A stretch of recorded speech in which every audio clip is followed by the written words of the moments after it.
Hello বন্ধুরা, মা মেয়ে হেসেলে আপনাদের অনেক অনেক স্বাগত। আশা করি আপনারা সবাই খুব ভালো আছেন। আজকে আমি কাঁঠালের বীজ দিয়ে একটা রেসিপি নিয়ে এসেছি, যেটা খেতে খুবই সুস্বাদু ও রসালো হয়। রেসিপিটা বানাতেও বেশি সময় লাগে না। চলুন রেসিপিটা শুরু করি। এখানে আমি কিছুটা কাঁঠালের বীজ অল্প নুন জলে 50% মতো সেদ্ধ করে নিয়েছি। বাকিটা মিক্সিতে আমি পেস্ট করে নেব। নিয়েছি 1 বাটি ভেজানো চানার ডাল, একটা কাঁচা লঙ্কা আর আদা দিয়ে একটা পেস্ট তৈরি করে নেব। রেসিপিটা বানানোর জন্য আমার দুটো মশলা দরকার হবে। একটা হচ্ছে জিরা, ধনে, মৌরি শুকনো কড়াইয়ে আমি ভালো করে ভেজে নিয়েছি। নিয়ে অল্প জল দিয়ে একটা পেস্ট তৈরি করব। আরেকটা পেস্ট চারমগজ, এখানে আছে 2 চামচ চারমগজ, 2 চামচ সাদা তিল, কয়েকটা কাজু বাদাম আর কিশমিশ দিয়ে অল্প জল দিয়ে আমি আরেকটা পেস্ট তৈরি করে নেব।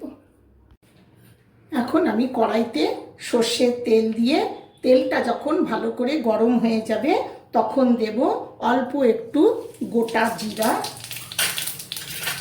দেব অল্প একটু হিং, দিয়ে আমি কাঁঠালের যে বিচির যে পেস্টটা বানিয়েছিলাম সেটা দিয়ে দেব। আর দেব ছোলার ডালের পেস্টটা, যেটা আদা লঙ্কা দিয়ে তৈরি করেছি।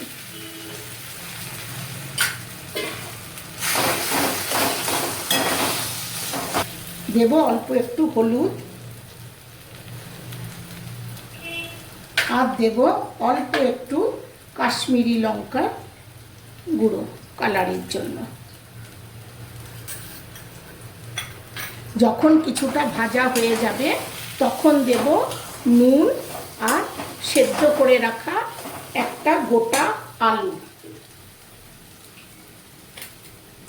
সেদ্ধ করে রাখা একটা গোটা আলু আমি এরকম পেস্ট করে দিয়ে দিলাম।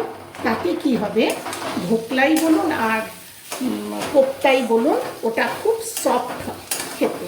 এমনি করে ভালো করে ভেজে আমি একটা মণ্ড তৈরি করে নেব। এখানে আমি এখন একটু সর্ষের তেল হাতে দিয়ে এই রকম গোল গোল করে কোপ্তাগুলো বানিয়ে নেব।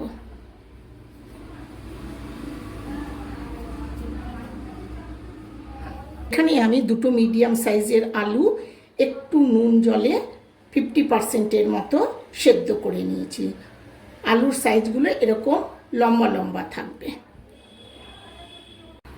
বন্ধুরা, কোপ্তাগুলো আমার তৈরি করা হয়ে গেছে। কড়াইতে সর্ষের তেল দিয়ে কোপ্তাগুলো আমি দুদিকটা উল্টে পাল্টে খুব ভালো করে ভাজা করে নেব। আর আলুগুলো অল্প নুন হলুদ দিয়ে ভালো করে ভাজা করে নেব। কোপ্তাগুলো এমনি উল্টে পাল্টে আমি সবগুলো এরকম একটু কড়া করে ভেজে নিলাম। ওই একই তেলে আমি আলুগুলো একটু হলুদ নুন দিয়ে ভেজে নেব।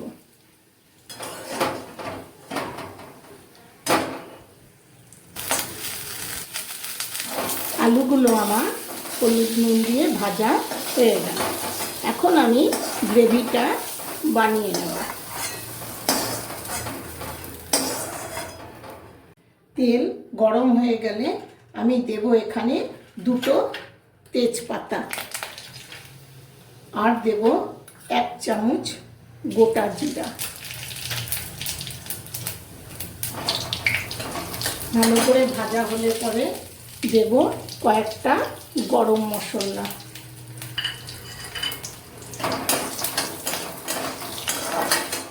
যখন ভালো করে ভাজা হয়ে যাবে তখন দেব 1 চামচ আদা বাটা,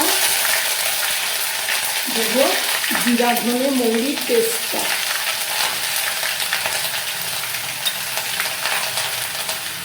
দেব অল্প একটু হলুদ গুঁড়ো, দেব 1 চামচ নুন, দেব 1 চামচ কাশ্মীরি লঙ্কার গুঁড়ো, দেব 1 চামচ টমেটো বাটা, দিয়ে আমি ভালো করে পেস্টটা তৈরি করে নেব। মশলাটা যখন ভালো করে ভাজা হয়ে যাবে তখন আমি দেব 1 চামচ কুচনো কাঁচা লঙ্কা, অল্প একটু চিনি। মশলাটা ভালো করে কষানো হয়ে যাবে তখন দেব আমি 1 বাটি নারকেল কোড়া,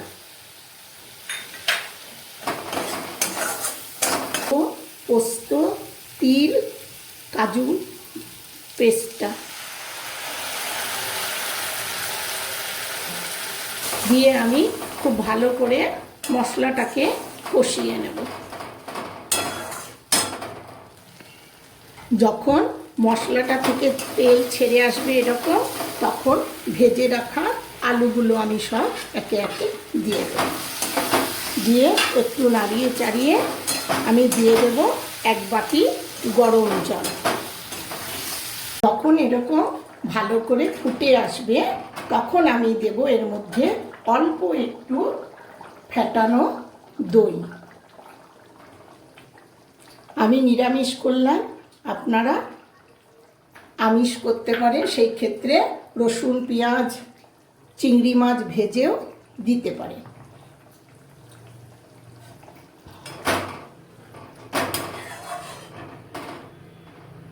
কিছুটা ফোটার পরে আমি দিয়ে দেব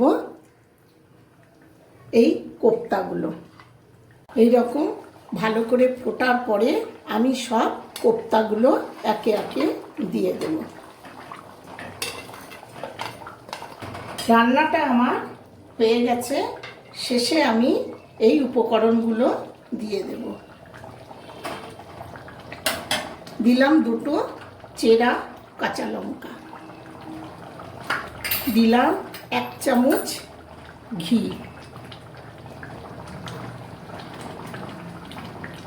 আর কিছুটা ধনেপাতা কুচি উপর থেকে দিয়ে দিই। রেসিপিটা আমার হয়ে গেছে। বন্ধুরা দেখুন রেসিপিটা কতটাই লোভনীয় হয়েছে। খালি লোভনীয়ই না, এটা খেতে ভীষণই ভালো লাগে। রুটি ভাত সবের সাথেই এটা খাওয়া যায়। রেসিপিটা কেমন লাগলো কমেন্টে অবশ্যই জানাবেন, শেয়ার করবেন। মা মেয়ে হেসেলে লাইক ও সাবস্ক্রাইব করে আমাদের পাশে থাকবেন। ভালো থাকবেন।